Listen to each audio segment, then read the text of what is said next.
Bwana mwenzangu, nimekuita hapa, kuna jambo nataka unisaidie. Mimi hapo kama unavyotambua naishi na mjukuu wangu. Lakini mjukuu wangu huyo mpaka sasa hivi ananipa wasiwasi. Ninahisi kama tayari kameshaingiliwa. Sasa nahisi mwisho wa mwaka nitakuja kupata aibu bure. Ikiwezekana naomba umkague kwanza, kabla sijapata aibu. Kazi hiyo mimi siwezi, kwa sababu unajua ni kosa kubwa katika imaa hii kukagua msichana wakati wa muda wake wa kafara haijafika. Naitambua vizuri sana hiyo. Lakini nitafanyaje? Ndio maana nikakuita mpenzi mwenzangu, unisaidie jambo hili. Sasa yule msichana mkuta sasa hivi kabadilika kabisa. Kabla mwisho wa mwaka hujafika. Nataka nisije nikaanzilika. Naomba unisaidie. Fanya chini juu. Bwana mwenzangu unisaidie. Kwa hilo mimi siwezi. Kwa sababu najua hilo kosa nao utakulifanya. Naogopa siku hiyo nitakuja kuhukumiwa na mimi. Kwa ndugu yangu mimi nimekuja kukupata. Taarifa gani tena rafiki yangu? Ndugu yangu Muno kafa. Muno? Bwana, au nimeelewa vibaya mimi? Unamzungumzia Muno na unamjua mimi?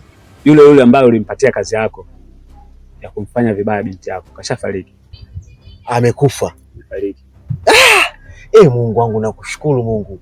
Asante wewe leo wachonya ndo yo. Leo siku yangu kama vile. Yaani leo nitachinja hata kuku. Yule mpumbavu amekufa. Unajua wewe unanishangaza sana. Sasa nini unafurahia? Yaani mwenzako kapata na umauti wewe unafurahia ni nini?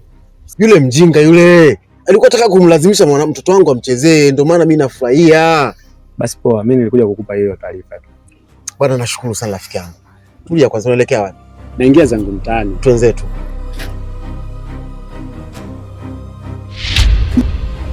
Tafadhali nakuomba, niko chini ya miguu yako. Nisaidie ili nisije nikaumbuka mzee mwenzio. Nakuomba twende chonde. Sawa. Nimekuelewa. Nitaifanya hiyo kazi. Kama utanisaidia nitashukuru. Lakini ungoje mwisho wa mwaka kabla hujafika. Nisije nikaumbuka. Sababu nyinyi ndio mmeingiaga ndani kuwakagua wale wasichana. Sasa mkienda kumkagua kashatumika, mimi nitapata adhabu kubwa. Kwa hiyo naomba hili lisije likanikuta. Ndio maana nataka mapema ukague kabla hajatokea hili. Sawa, nimekuelewa, nitakusaidia. Nashukuru. Haya. Urithi wa damu, urithi wa damu. Mwimbaji aliyetamani enzi amepanda njia ya mateso, aliyesaliti damu atapata. Na kwanza rafiki yangu nikupole sana aliyokukuta. Asante, nishapoa shoga yangu. Sawa, na cha pili nadhani mama mpango mzima amekwambia. Ndio. Na kama amekwambia siwezi kupingana na mama. Chochote atachokiamua mimi nipo pamoja naye. Ila katika mpango nguvu yako inahitajika sana rafiki yangu. Sawa, mimi nitakusaidia. Ila na mimi nina mpango wangu. Nataka tukimpika mtawala visheria vidogo vidogo vya kusema sijui kisima kimoja nataka vife. Sawa, haina shida. Mimi ukinisaidia na mimi nitakusaidia. Haina taabu rafiki yangu. Basi sawa. Haina shida shoga yangu. Sawa. Urithi wa damu, urithi wa damu, urithi wa damu. Imbaji. Urithi wa damu, urithi wa damu, urithi wa damu. Urithi wa damu. Vipi? Yaani rafiki yangu, hilo tatizo lilitokea huko ni baya sana. Tulitaka kutoroka ila mwenzangu kapotea kimeujiza. Hata sijui kapotelea wapi. Hapa nilipo nimechanganyikiwa, nataka niwe nyumbani. Mimi si niliwaambia kama kuna kijiji mnataka kutoroka? Na nyinyi mkasema mtaka kutoroka kuna kijiji? Ni kweli tulitaka kutoroka. Ila mimi niache kwanza niwe nyumbani.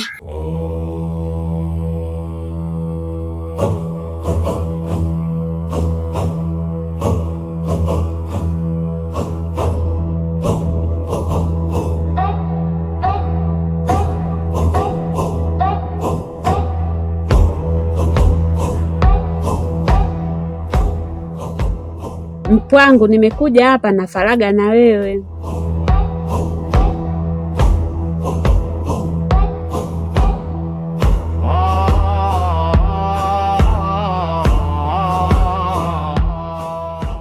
Mpwangu, mimi nimekuja kule nyumbani, dada yako amerudi. Amerudi? Basi vizuri kama amerudi. Karudi salama lakini. Amerudi salama salimini. Vizuri, maana afya ndo kitu cha msingi. Kama karudi salama ni jambo jema. Anasemaje? Yeye hana msemo. Msemo wake mmoja tu kanituma. Kaniambia hivi, nije nikuambie, yeye amezunguka kila sehemu. Kichwa chake bado kinamsumbua, kwa maana ndoto yake imelala kwako, ili wewe muoe, uwe mkeo wa ndoa. Mama, hicho kitu hakiwezekani. Tena hakiwezekani kamwe. Swaiba, kuna habari nimezipata na sijajua ni masikio yangu mimi mabovu ama ni Mungu ndo kaamua kutenda hivyo yani. Cha kwanza sihitaji kujua sana hilo jambo lako, lakini na taarifa fupi hapa. Muna watuko naye tena.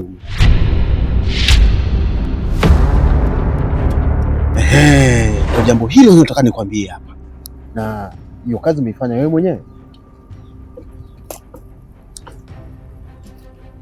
Hiyo kazi nimeifanya mimi. Unajua mimi nilimfuata Muno, nikamwelekeza kila kitu. Achana na hiyo kazi, hakunielewa. Na alivyokuwa mpumbavu na alikosa akili kabisa, ananiambia eti tushirikiane eti tumbake yule mtoto. Nikamwambia wewe unijui. Na sikutaka tena maelezo tena baada hapo. Kichofuata ndio hicho. Kwanza kabisa wewe mwenyewe unajua kabisa hapa mimi naishi na mke wangu na ninamheshimu kwa sababu nampenda. Alafu leo hii yani kirahisi tu nije niongeze tena mwanamke mwingine. Unadhani hilo swala linawezekana? Kwangu mimi hakiwezekani kabisa. Alafu isitoshe yule ni ndugu yangu, binamu yangu. Mimi namheshimu kama ndugu yangu na siwezi kumuoa kabisa. Sasa hizo habari hizo kuanzia leo iwe mwanzo na mwisho kunifikishia habari kama hizo.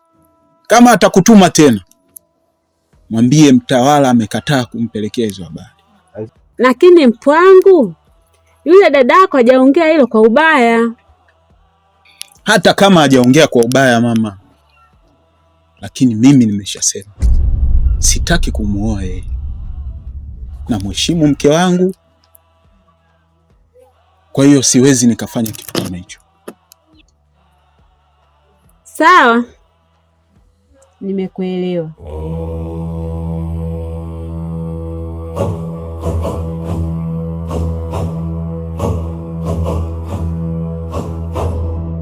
Ili jambo umenifurahisha sana rafiki yangu.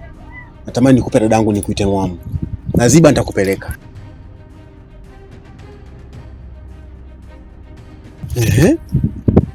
Unajua japo ile jambo tumelifanya, lakini vipi kuhusu upande wangu mimi? Yaani mfalume akijenda kwaje? Kwani wakati unafanya hilo tukio kuna mtu alikuona? Hapana, hakuna mtu ambaye aliona. Lakini kwamba unajua hapa kijiji kwetu mfalume anaendekeza mila fulani. Sasa je, wakaenda mizimuni na kujua hivi mimi nitakuwa kwenye hali gani kaka? Yaani kuhusu hilo usijali. Mfalume ni mtoto mdogo sana. Tutashirikiana na wewe. Tutakuwa sambamba pamoja na wewe. Na imani hakuna chochote kitakachotokea kibaya. Sawa. Tuanze.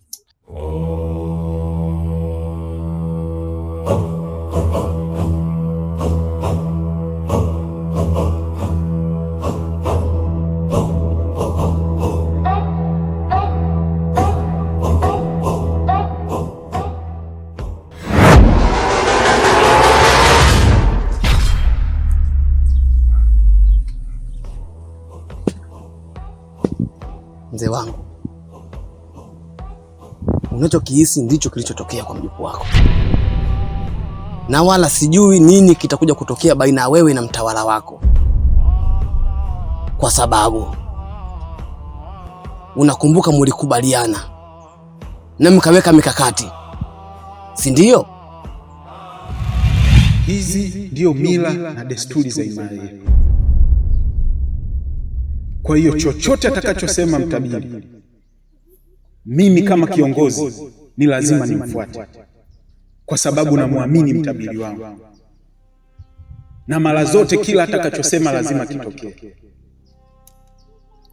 Sasa leo kaniambia hafala ya mwaka huu inamuhusu mjukuu wako. Usistuke mzee wangu, hivyo ndivyo inavyokuwa. Na kama unavyojua utabiri wangu hujawahi kwenda kombo hata siku moja, na taratibu za kafara nzima huwa zinateuliwa na mizimu ya himaya hii.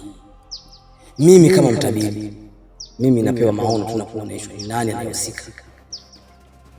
Kwa hiyo aliyoteuliwa ndio ambao aliyosemwa na mtawala. Hiki tunachokifanya ni kitu cha siri, tena haipaswi mtu yoyote kujua. Hata huyo binti yako hatakiwi kujua. Najua hiki kitu kinauma sana na kinahitaji uvumilivu. Kwa hiyo mzee wangu, inapaswa uvumilie. Nadhani mmenielewa.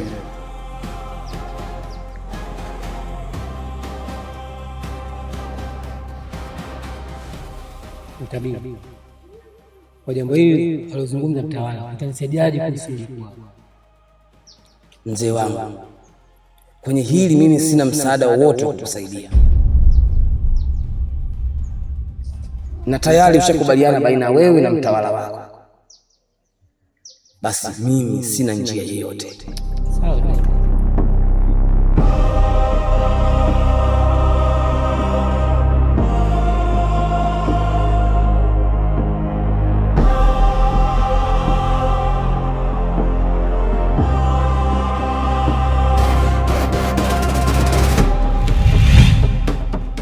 Ni kweli nakumbuka. Kwa jambo hili mtabiri, utanisaidiaje? Kwa sababu mpaka sasa hivi nimeshavurugwa sasa.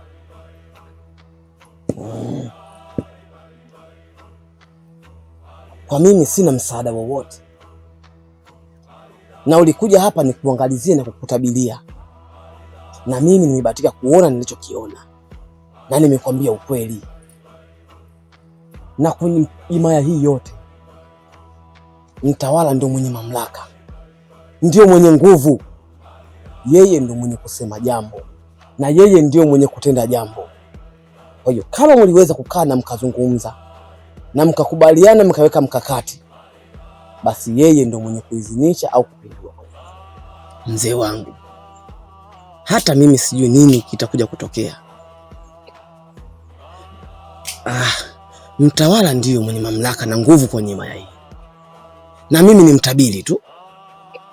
Kwa hiyo wewe na mtawala ndio mtajua nini mzungumze, lakini kwenye hili huwezi kuokoa lolote. Tayari ameshatumika na kashaharibika, hafai tena. Sasa sina msaada zaidi ya kusema nenda mzee wangu, kwa sababu ushautambua ukweli. Jambo tayari nimeshaumbuka, sijui kama nitafanya nini leo. Lakini sawa, ngoja tujipone. Kwa hiyo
kwa mwana nango ni nyako nitenanga tunafaulu kumbe tunifeli. Babu yako cha kutandi watu kama hitu kwa tandi chani kwali. Sababu tunategemea kwamba ala mambo yanaenda sawa. Lakini pongu kinalola inalibika kabisa. Hata jinsi kutenda ni kushindwa na kusikitikila sana wako mwana. Maana wala ni kama alotembe kutenda dachi. Jinsi mambo mwala ukidili. Kwale tunalinga chibabu babu yako chambe kutenda lakini nangu tunilola jinsi mwala ukidi mambo la ukivibaya kabisa laka ukisawa. Niwe kusikitikila sana ndugu wangu. Aya hena. Ariti wa damu. Ariti wa damu. Ariti wa damu.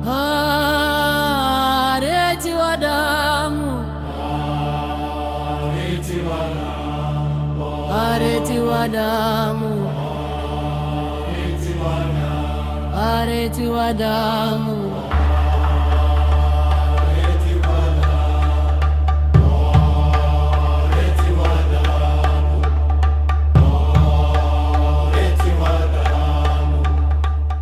Wewe nilikwambiaje kuhusiana na kufanya mambo ya kijinga jinga? Mimi si nimekwambia uachane na makundi ya kipumbavu. Sasa ona kicho kutokea. Umekiona? Mimi nakulea vizuri humu. Kulingana na mila na desturi ambazo wametuachia wazee wetu. Sasa leo nakuja nafanya mambo ya kipumbavu kabisa. Kwa nini unafanya vitu kama hivyo? Kwa nini lakini? Unataka mimi nifanye nini? Au nisemeje, niongeeje ili unielewe ndugu yangu? Niongeeje ili unielewe? Sasa sitaki tena kusikia wala kuona ukiwa unafanya mambo tena kama haya ya kijinga. Si unanielewa? Na kuanzia leo sitaki umwambie mtu yeyote kama ulikuwa unataka kutoroka. Na kuanzia hivi sasa utakuwa unakaa ndani maisha yako yote. Zama ndani.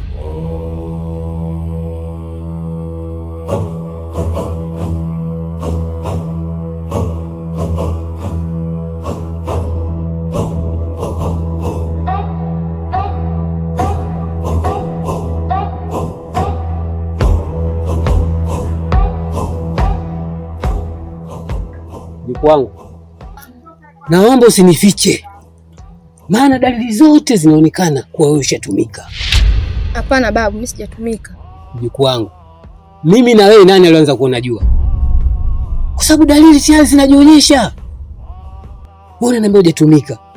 Sijatumika babu. Sasa naomba uniambie nani aliyokutumia?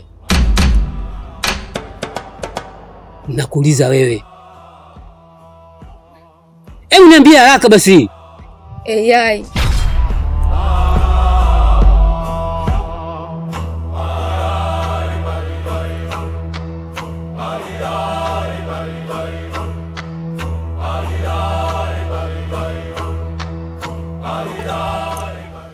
Mke wangu.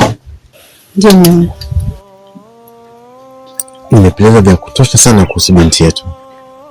Na nimebaini hana adhabu yoyote. Kweli Mungu? Asante Mungu. Malkia yangu, tunakupenda sana sisi wazazi wako. Tutakulinda mpaka utakapotimiza ndoto zako. Utakuwa na maisha marefu sana. Njoo mke wangu.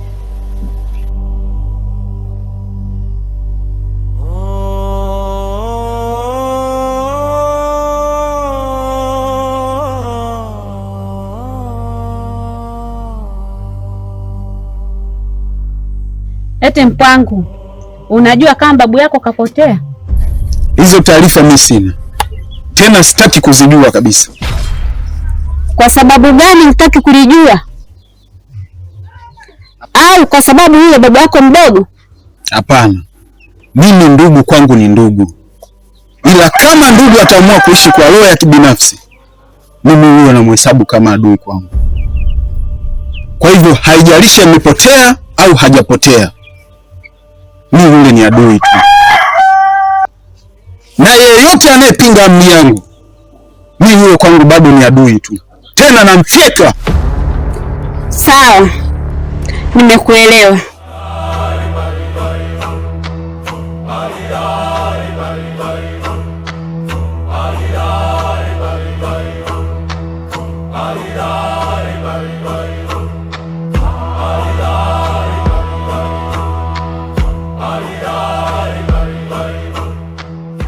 Mjukuu wangu, naomba usinifiche, maana dalili zote zinaonekana kuwa wewe ushatumika. Hapana babu, mimi sijatumika. Mjukuu wangu, mimi na wewe nani alianza kuona jua? Kwa sababu dalili tayari zinajionyesha. Wewe unaniambia hujatumika. Sijatumika babu. Sasa naomba uniambie nani aliyokutumia? Nakuuliza wewe. Hebu niambie haraka basi. AI.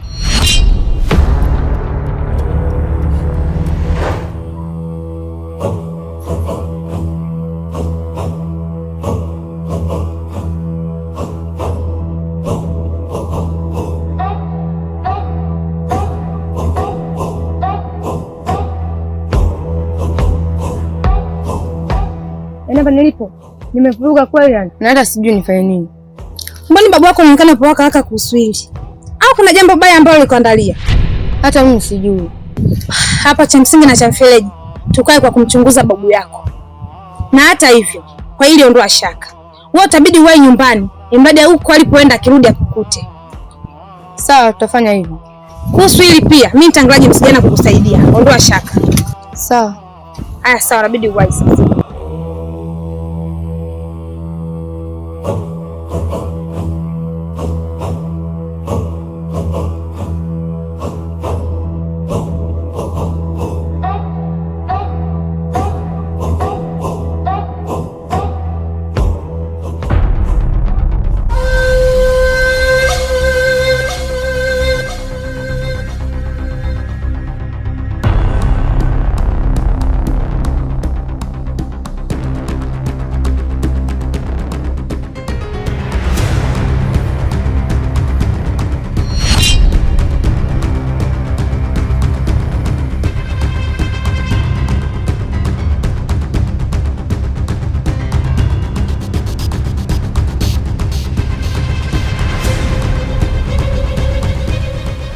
Wewe nimetambua ndio ulomlaghai mjukuu wangu na kutembea naye.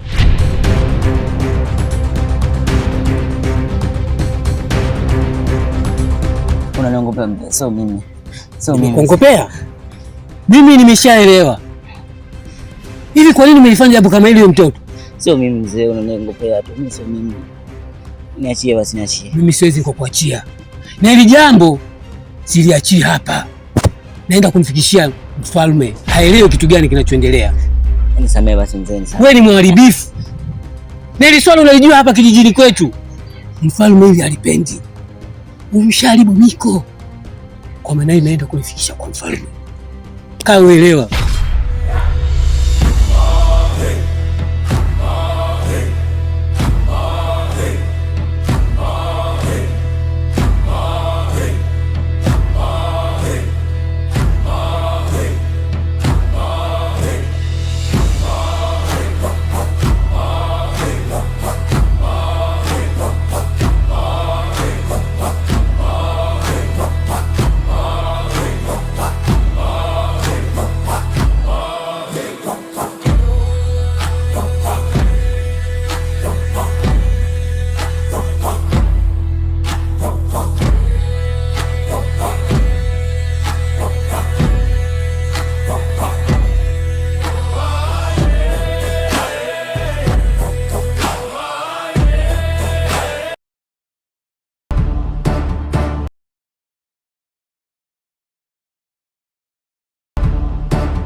Wakuu,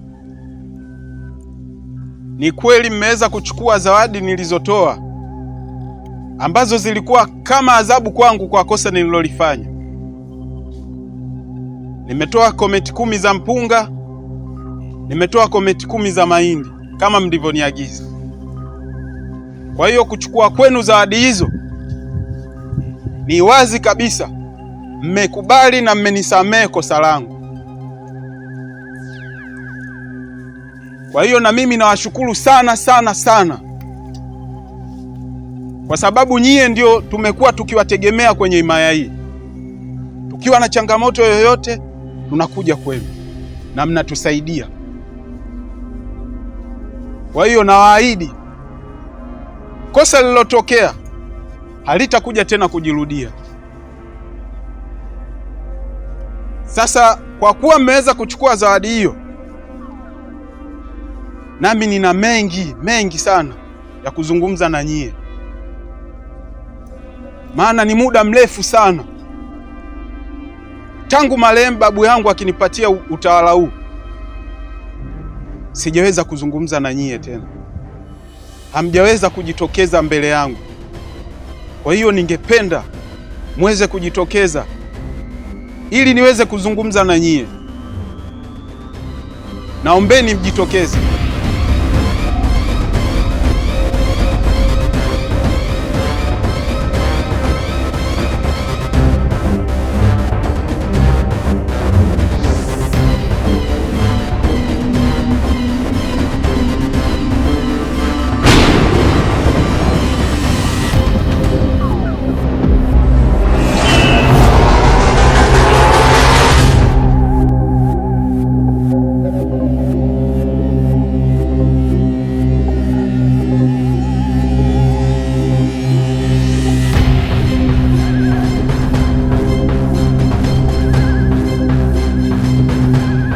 Nimekubali.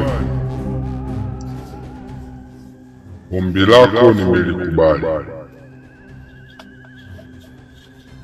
Hata hivyo, kuna masharti nataka tukupe. Na ujitambue kama wewe kiongozi. Watu unaoongoza hawatambui kabisa kujua kama wewe kiongozi. Kwa hiyo nataka utambulike kama wewe kiongozi. Neno lako liwe tishio kwa kila unaomuongoza. Ukisema tu kiongozi, wafuate vile unavyotaka wewe. Hapo katika uongozi wako unaweza kuongoza vizuri,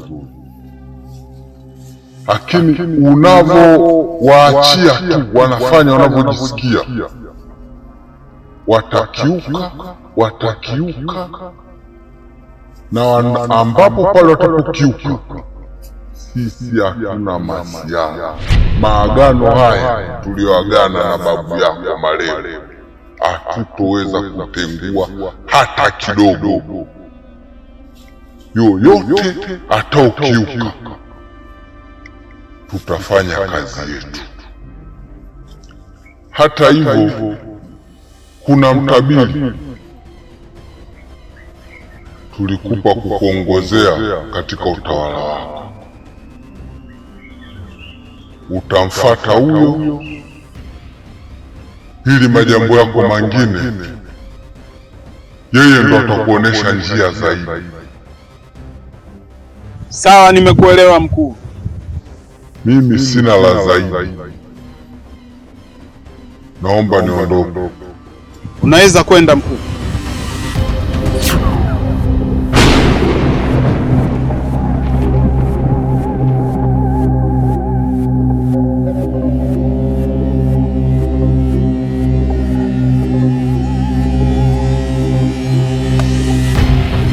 Ondokeni.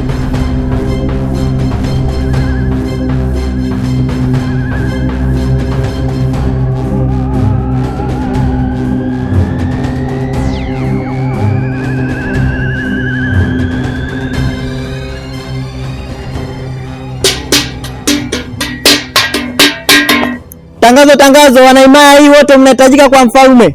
Una kikao cha ghafla.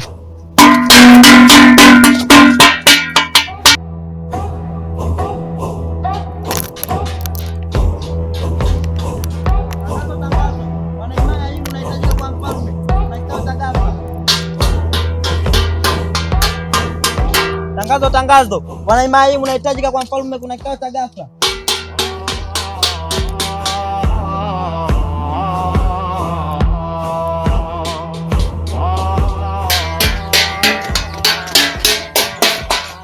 Tangazo, tangazo.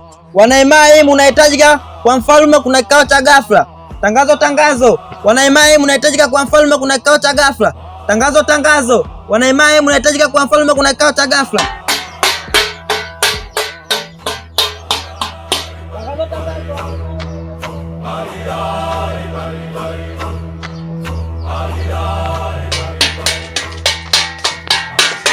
Tangazo, tangazo. Wanaimai mnahitajika kwa mfalme, kuna kikao cha ghafla.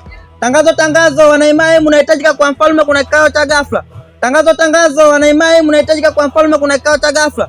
Tangazo, tangazo. Wanaimai mnahitajika kwa mfalme, kuna kikao cha ghafla. Tangazo, tangazo. Wanaimai mnahitajika kwa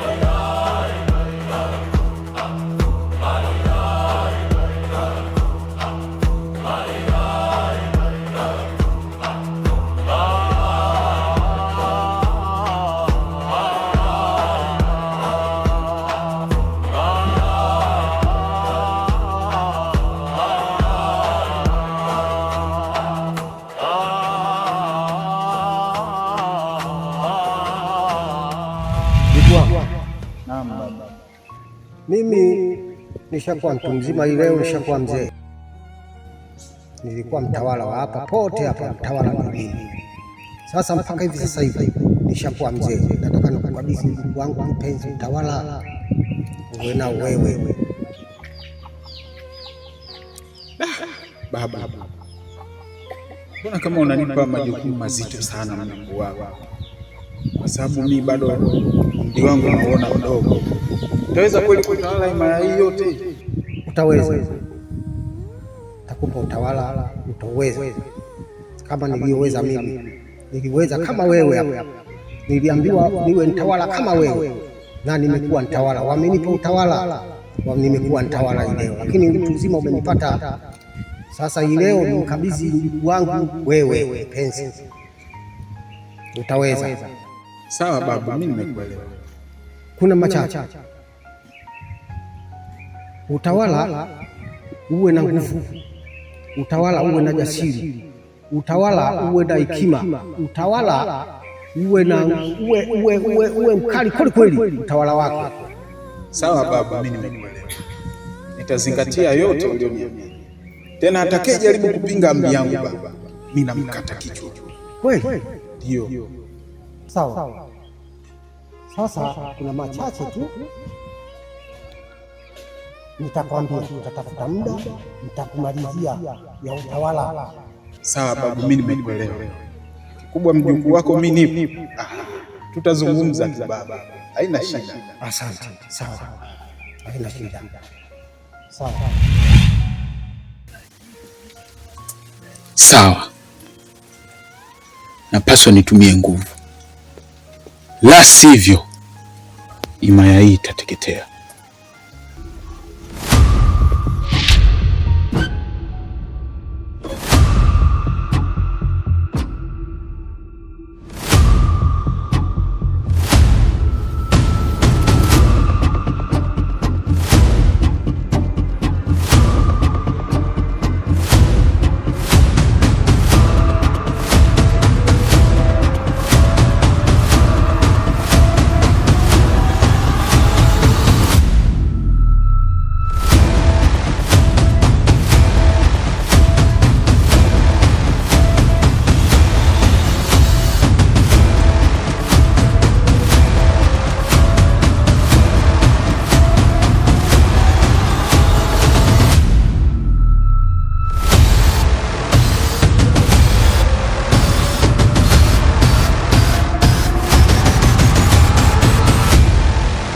Mzee mwandhangu, mimi nimekuja. Ndio. Ile kazi ulionipa nimeshapitia, nimemkagua, lakini kinachoonekana yule mjukuu wako ameshatumika. Unaniambiaje? Ameshatumika? Maumwi ndende buline mwakolongwa. Kwa hiyo mzee mwenzangu, utanisaidiaje kwa jambo kama hili? Nishaumbuka mimi mzee mwenzio. Fanya chini juu nisaidie. Nisi kukusaidia mimi sijui. Kwa sababu yule mtu siko ukaguzi tunakagua wengi. Sina msaada wowote. Najua mnakagua wengi. Lakini fanya chini juu unisaidie hili jambo. Nitakuja kukumbuka mzee mwenzio. Nisaidie. Sawa, nimekuelewa. Mimi na ushauri mmoja tu nikusaidie, ndio ushauri wangu mimi. Ndio msaada niliokuwa naye. Nataka nikushauri hivi, muue yule mjukuu wako kabla bado siku ya kafara haijafika. Niue tena? Hilo swala la kuua mbona linakuwa jambo zito? Tauaje mjukuu wangu? Hilo haliwezekani bwana. Fanya chini juu kwanza, tafuta mbinu nyingine ya kunisaidia mimi. Bali niepukane na hili swala. Hakuna njia nyingine? Nani kaweza kusaidia? Kwa sababu hali ndio msaada wangu wa mwisho. Wapi tena unanipeleka? Ndio unazungumza nini sasa? Nimesema siwezi kukusaidia, huyu ndio msaada wangu wa mwisho. Uwe mjukuu wako. Ndio basi. Sawa, mimi nimekuelewa. Lakini ngoja nifikirie kwanza. Sawa. Urithi wa damu, moto wa ufalme hauzimiki. Urithi wa damu, taji halivaliwi bure. Urithi wa damu, ndugu wamegeuka maadui. Urithi wa damu, mimi nimekuja, lakini ujio wangu baada ya kuona maono, baada ya kuona mafikirio yako, ulikaa sehemu na ukafikiria. Sasa iko kitu ninachotaka kukifanya, sio kitu kizuri, kitasambaratisha kabisa hii maya yote, kwa sababu itakuwa ni nguvu kubwa sana utakayotumia na itaharibu mfumo mzima kabisa wa Naimaya. Sasa kama unavyoona mambo yanazidi kutokea, tena mabaya sio mazuri kwenye himaya hii. Matatizo yamekuwa mengi kila siku. Kwa hiyo unaona tufanyaje? Njia ipo mtawala, lakini njia hii umeharibu wewe mwenyewe. Maana yangu, Wanaimaya wamewapa sana uhuru wa kufanya kitu ambacho wao wanachokiona sahihi. Hawana utofauti na wewe kimavazi. Hii inawafanya wao wasahau wapi walipotoka, wao wakina nani, na wamesahau kabisa kwamba wao wanaishi kimila na desturi. Na vazi hili ulipaswa uvae wewe peke yako, lakini leo kila Mwanaimaya ana mavazi ya kawaida. Hii imewasaulisha kabisa kujua wao wakina nani. Ina maana unataka kuniambia haya mavazi ndio tatizo? Ndio chanzo cha haya matatizo yote? Ndiyo mtawala. Tena tatizo ni kubwa, kwa sababu limewasaulisha kabisa kutoka kwenye asili yao. Mtawala, hata vitengo mbalimbali wanakuwa na sare maalumu. Hili ni utambulisho kujua wao wakina nani na wanapaswa waishi vipi. Sawa, mimi nimekuelewa. Sasa njia ni moja tu. Ukitaka kupata suluhisho hiko unachokiwaza, warudishe wapi walipotoka. Uwafanye watu warudi katika mavazi yao ya asili yao. Hapo hutaona tena vinajitokeza vitu vya ajabu ajabu, kwa sababu hata enzi mababu zetu haya mambo hayakujitokeza. Sawa, wacha nifanye hivyo.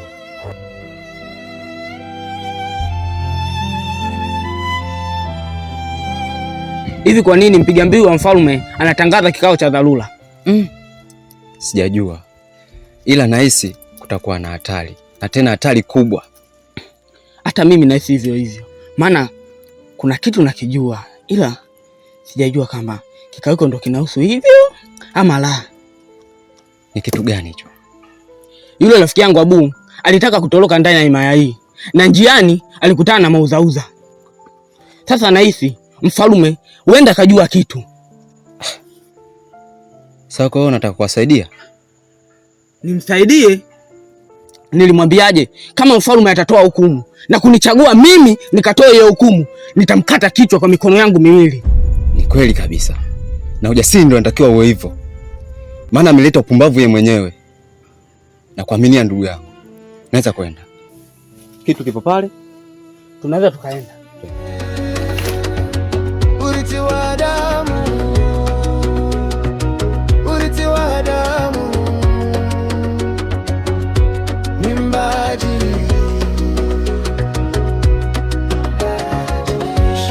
Sukuma funeral cha Bibi Moshi no mele no drugs. Hivi umepata taarifa kama leo kuna kikao cha dharura kwa mtawala? Ndio, nimesikia. Sasa kama umesikia, mbona upo hivi na mbona unatikia kinyonge? Hapana, mimi niko fresh.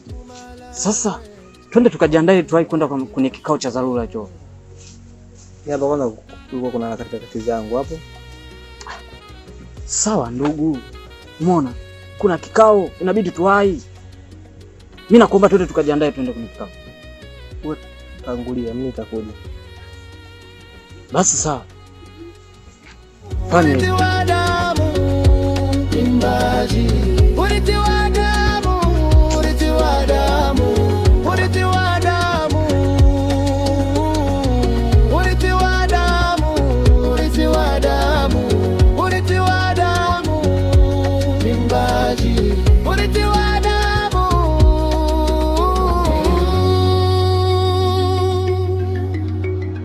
leo naweza kukaa kijana wangu kwa sababu nataka tuzungumze. Kuna jambo nataka unishauri. Japokuwa nina washauri wengi tu hapa na unawajua. Lakini wewe nimekuamini kwa sababu ni kijana wangu, mlinzi wangu. Kokote niendapo na wewe. Kwa hiyo sasa nataka unishauri. Kitendo cha kuwaruhusu wanaimaya kuvaa mavazi ya kisasa, naona imekuwa ni sababu kubwa. Wanapotea. Wanasahau mila na desturi za imaya hii. Mtabiri alikuja hapa. Naye akasema vile vile kwamba nilivyowaruhusu kuvaa mavazi haya ya kisasa ndiyo kosa na ndiyo sababu kubwa ya haya yote kutokea kwenye imaya hii. Sasa nikaona kabla sijawaruhusu warudi kuvaa yale mavazi ya zamani, nikuite wewe unishauri. Wewe unasemaje kwenye hilo? Mtawala wangu, mimi ninachokushauri baki kwenye msimamo wako huo. Maana hata ukisema warudishe kwenye mila ya kidhamani, bado wataendelea hivyo hivyo. Na ninachokushauri tu, amri yako iwe tishio kwa kila mtu. Unachokisema wewe ndio wanaimaya wote hawa wafuate. Na atakayepinga adhabu kali mkute. Kwa sababu maji ukiyavulia nguo sharti uyaoge. Huo ndio ushauri wangu. Sawa, nimekuelewa. Wacha nitafute njia.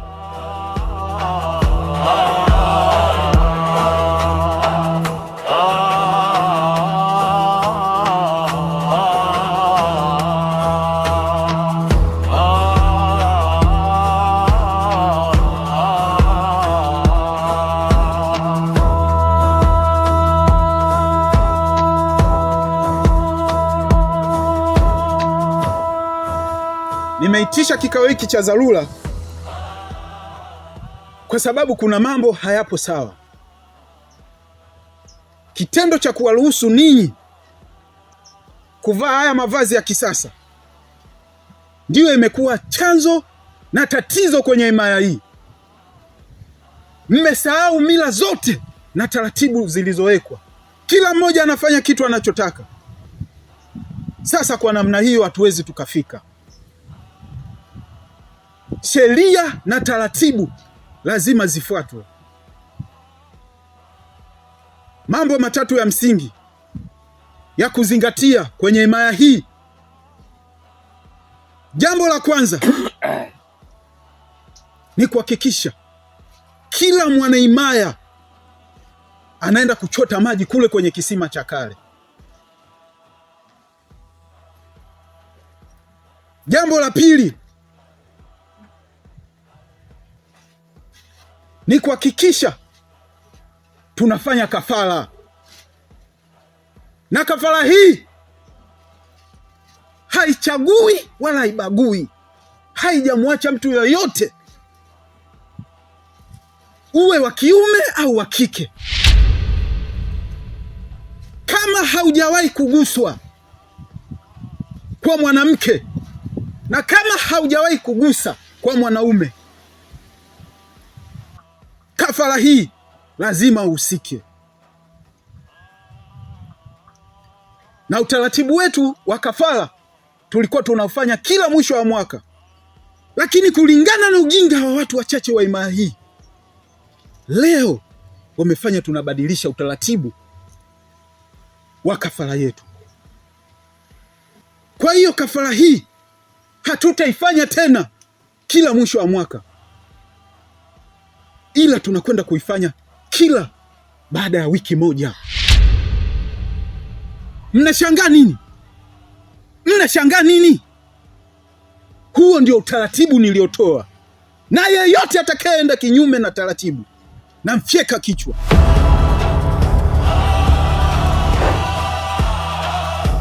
Jambo la tatu ni kuhakikisha mazao yote ya himaya hii kabla yajaanza kutumika inabidi yapelekwe kule kwenye mizimu yetu kwa ajili ya kupata maombi, na ndipo yaweze kutumika. Kwa hiyo sheria lazima watu wafuate. Lakini miongoni mwenu hapa kuna mmoja kajaribu kuvunja sheria. Alijaribu kutoroka, lakini kulingana na usalama na ulinzi wa kutosha wa himaya hii tumeweza kumkamata, akarudishwa kwenye himaya. Na hapa mlipo, na huyo miongoni mwenu yupo.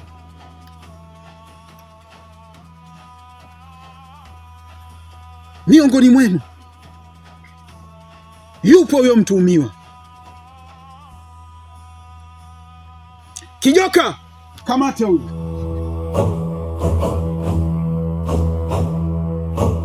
Nisamehe mtawala, sitarudia tena. Sina muda mchafu wa kukaa na kusamehe wewe. Wacha kimya.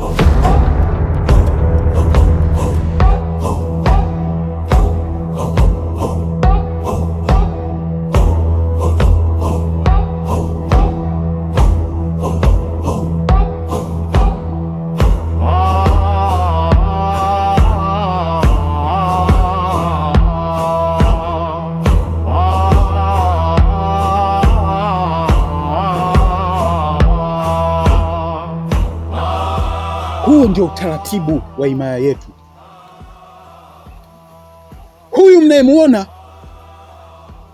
alikuwa anataka kutoroka.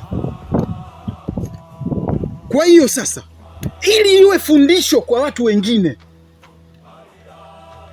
adhabu yake ni moja tu, kukatwa kichwa.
Hivyo ndio ilivyokuwa kwenye kikao kwa siku ya leo, na hizo ndo sheria mpya alizozipanga mtawala. Mungu wangu, kwa staili hii natamani hata nitoroke. Unajitaka kweli wewe? Unasubutu kusema unataka kutoroka? Tuko na kijana kachukuliwa pale mbele ya machoni mwetu, anaenda kukata kichwa, alafu wewe unataka kuniambia tutaka kutoroka? Hivi unachokizungumza kinatoka akilini mwako kweli? Nisije kukusikia unaongea upumbavu kama huo tena. Nimekuelewa mume wangu. Na kama utarudia, hiyo adhabu nitaitoa mimi hata kama hajatoa mfalme. Twende ndani.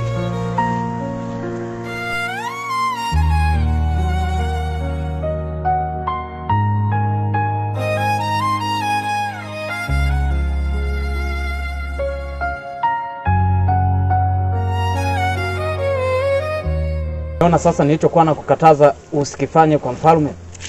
Ndiyo. Ungefanya kitu ambacho ulichokuwa umekipania wewe kukifanya, basi miongoni mwa wale ambao waliokuwa wanatakiwa kukata kichwa, basi na wewe ungekuwemo. Sawa, nimekuelewa. Kama unielewa, naomba unielewe sana.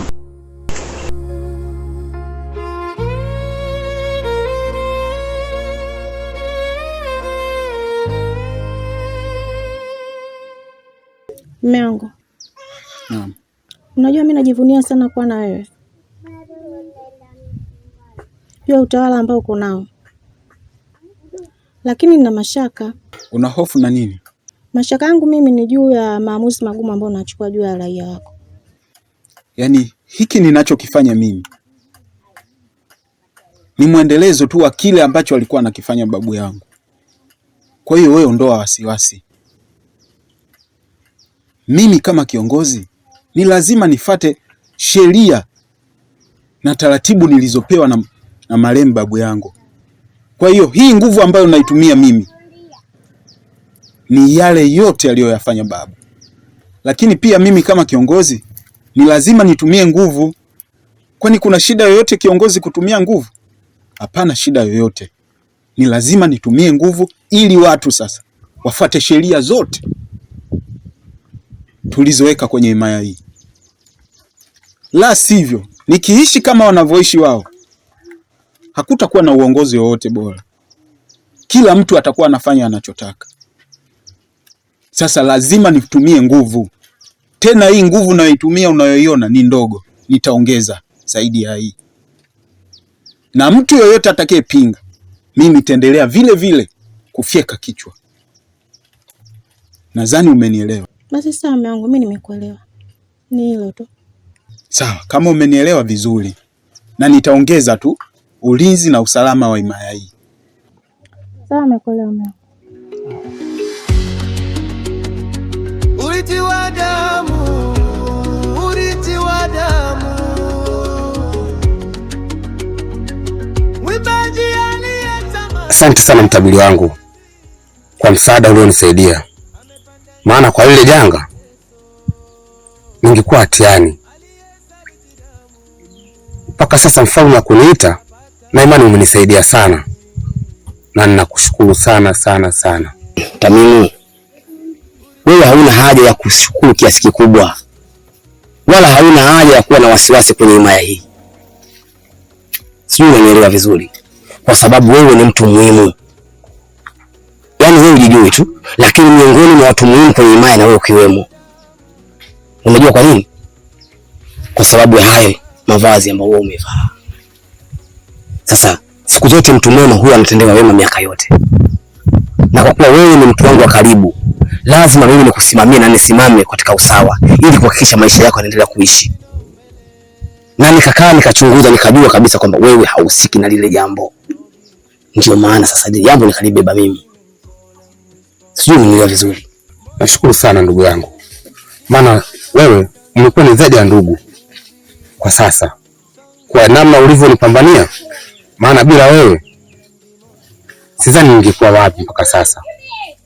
Na kwa asili ya mfalme, nashukuru sana ndugu yangu kwa kunisaidia. Tamimu, mimi sina haina haja ya kuomba sana. Wala haina haja ya kushukuru sana. Mimi nimetenda wema tu na ninakwenda zangu. Sikusubiri shukrani mimi. Lakini kwa kuwa umenishukuru, wacha nipokee shukrani yako. Na nikwambie tu Tamimu, endelea kuwa hivyo hivyo ili uwe mfano kwa watu wengine. Nadhani umenielewa vizuri. Nashukuru sana. Basi kama umenishukuru na umenielewa vizuri, mimi wacha niende nikaendelee majukumu na wewe uende ukaendelee majukumu yako. Asante sana mtabiri wangu. Mimi nashukuru wewe kwa kuniaga na kwa kujua thamani yangu. Acha tutawanyike tukaendelee majukumu yetu. Urithi wa damu.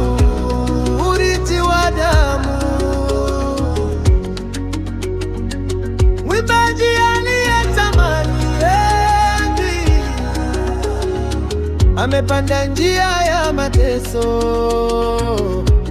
aliyesaliti damu. Yaani kwa jinsi tu ulivyonielezea, yaani moja kwa moja mimi nipo hatiani. Kama huyo tu alitaka kutoroka, adhabu yake kutolewa kichwa. Je, vipi kibainika mimi niliyoua? Adhabu yangu itakuwaje? Si nitagawanishwa vipande vipande mimi? Mimi ninachokiona bwana, ni wacha nitoroke. Acha ujinga. Unadhani ukitoroka ndio utakuwa umejiepusha na adhabu ya kunyongwa? Yaani vyovyote atakavyokuwa, mimi sitojali. Yaani bora nitoroke, na nikifanikiwa kutoroka huko mimi sirudi. Akia Mungu, mimi huko sirudi. Umauti utanifika huko huko. Naomba nisikilize. Usisubutu kufanya kitu kama hicho. Kuna hatari ndani yake. Kumbuka kutoka kuna walinzi kila kona. Sasa unadhani wewe ukiamua tu kutoroka, rafiki yangu, mimi nitakupoteza? Ni maradufu uendelee kubaki hapa hapa. Tuangalie ni njia gani ya kusolve tatizo.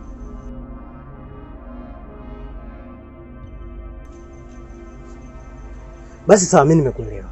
Acha kwanza nikatulize akili kaka. Lakini nakuomba sana, usisubutu kutoroka. Maisha yako utakuwa umeyaweka rehani. Wacha tu.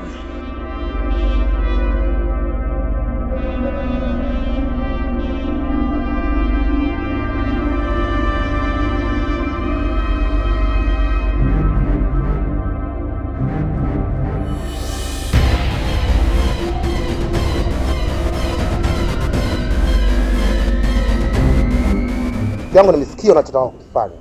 Kwa kuwa karudi yule mpumbavu mwenzio, mnajazana ujinga mtupu. Acha kabisa hicho unachotaka kukifanya, kitakugharimu. Kitu gani mume wangu? Unanifanya mimi sijui? Najua kila kitu unachokifikiria. Sasa, kwa hicho unachotaka kukifanya kitakugharimu. Acha kumchezea mfalme. Sawa, nimekuelewa mume wangu, na kuahidi sitokifanya kile nilichotaka kukifanya. Basi sawa. Kwa kuwa umeniahidi, sitaki usikilize maneno ya mtu mwingine yoyote zaidi ya mimi mume wako. Na kama utarudia upuuzi wako, nikisikia, bora urudi kwenu. Maana hapa najua kabisa nitakupoteza. Sawa, nimekuelewa mume wangu. Na mimi sitaki nikupoteze sababu nakupenda sana. Acha kucheza na mfalme.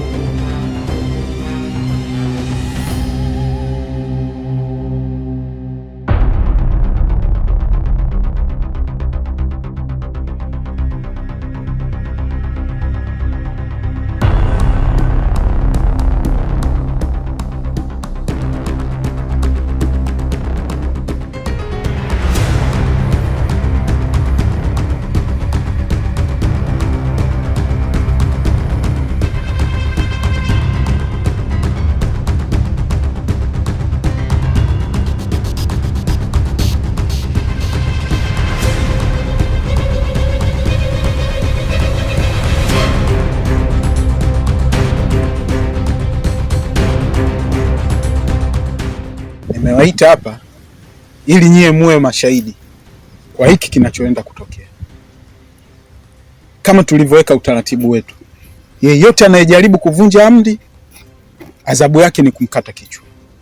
Kwa hiyo naomba leo muwe mashahidi.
mjukuu wangu, nimekuleta huku, hakuna hata mtu mmoja utuona njiani.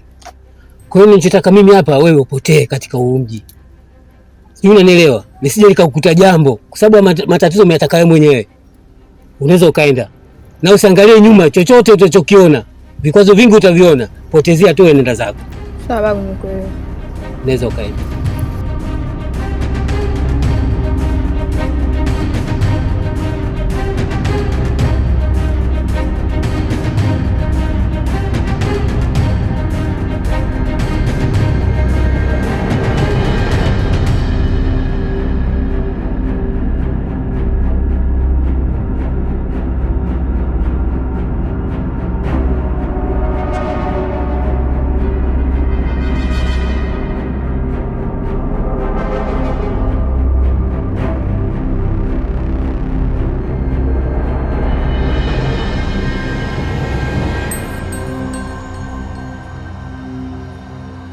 Afadhali nilivyokuona shoga yangu, maana mguu huu nilikuwa nakuja kwako. Unakuja kwangu? Kuna nini ta shoga yangu? Mbona unanitisha? Shoga yangu, unakumbuka tulipanga mpango wa kumpindua mfalme? Ndio. Cha ajabu mume wangu amejua. Kwa hiyo mimi ule mpango nimeusitisha basi. Naipenda ndoa yangu na kipenda kichwa changu. Sasa mbona ghafla tena rafiki yangu? Tena kwa mwambie mama kwa msisitizo, mimi ule mpango basi. Sijui umenielewa? Ndio, nimekuelewa.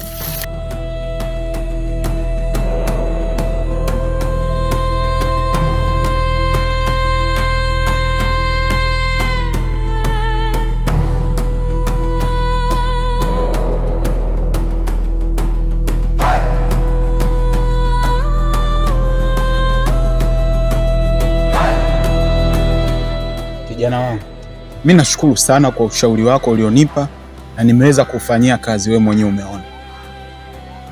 Nipende tu kukupongeza kwa sababu umekuwa kijana wangu sana muhimu na tegemezi kwenye himaya hii. Kwenye kila jambo wewe upo. Kwenye kafara upo, unahusika kupeleka mazao ya himaya hii kwa ajili ya kufanyiwa maombi, unahusika kusimamia watu wachote maji kwenye kile kisima cha kale, upo.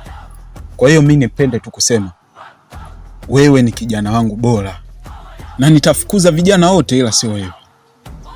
Asante sana kwa kunipongeza, na kingine na kuahidi nitakuwa bega kwa bega na wewe mpaka tone langu la mwisho la damu. Na kingine, yoyote atakayejaribu kukugusa wewe, adhabu yake ni kukatwa kichwa tu. Sawa kijana wangu.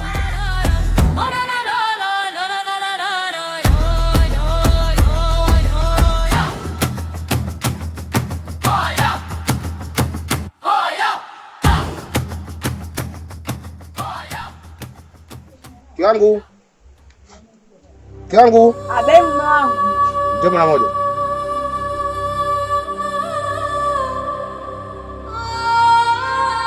Vizuri sana mke wangu.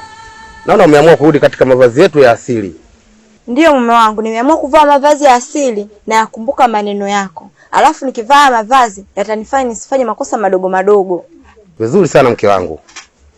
Maana mavazi yetu ndio ukumbusho wetu mke wangu, katika mila na desturi ya kijiji hichi. Na kwa nilivyosikia maneno kwa mfalme, yani ni bora nivae mavazi ya asili, nimerudi kabisa kuvaa mavazi ya asili. Kidogo nataka nikwambie mke wangu. Kitu gani?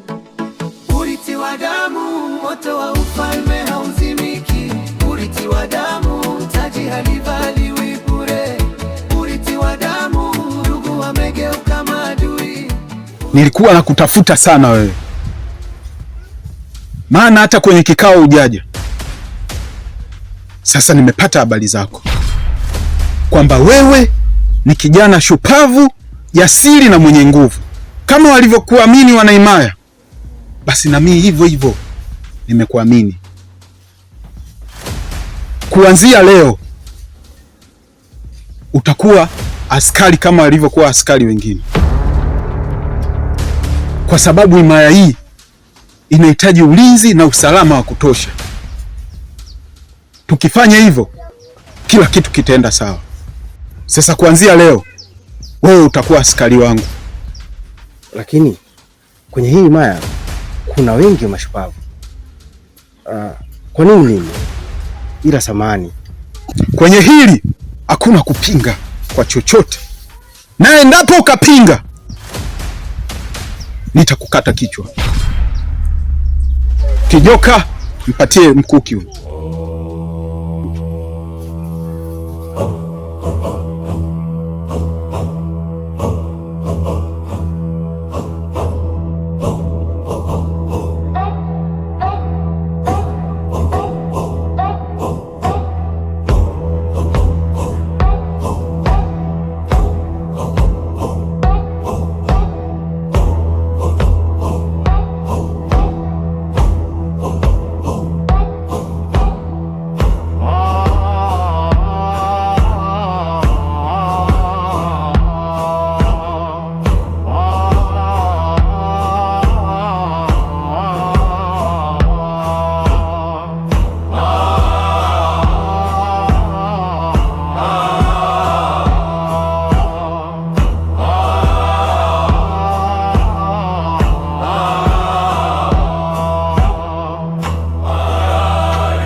Kumbe wewe umenishtua. Na mbona umevaa hivyo? Samona ongei. Wewe, mama!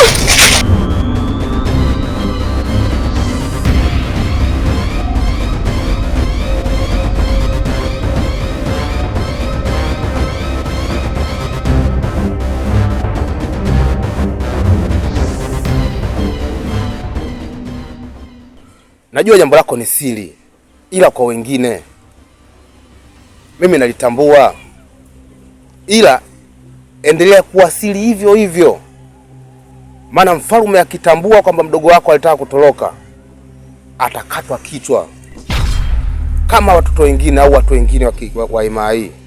Ina maana unataka kuniambia hata ona alitambua hili?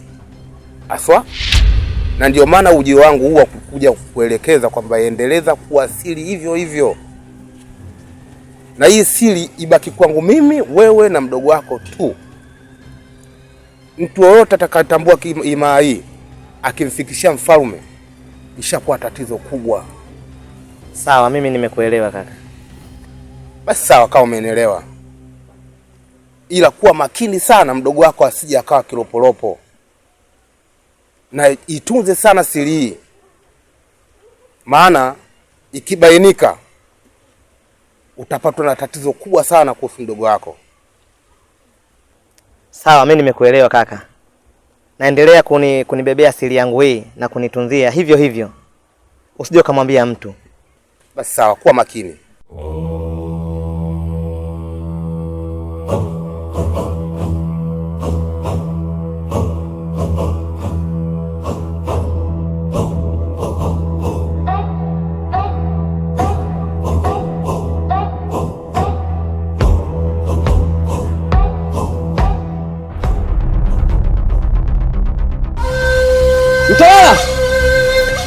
maumivu.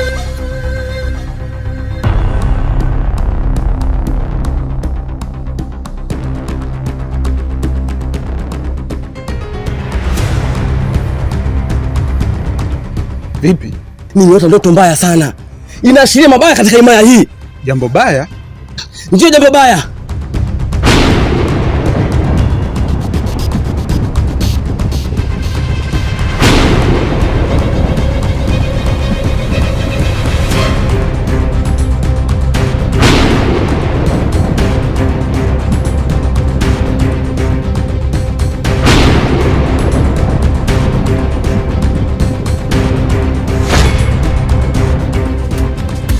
Atakayebeba taji atabeba maumivu, atakayeshinda vita ataandika historia, jina lake litabaki urithi wa damu,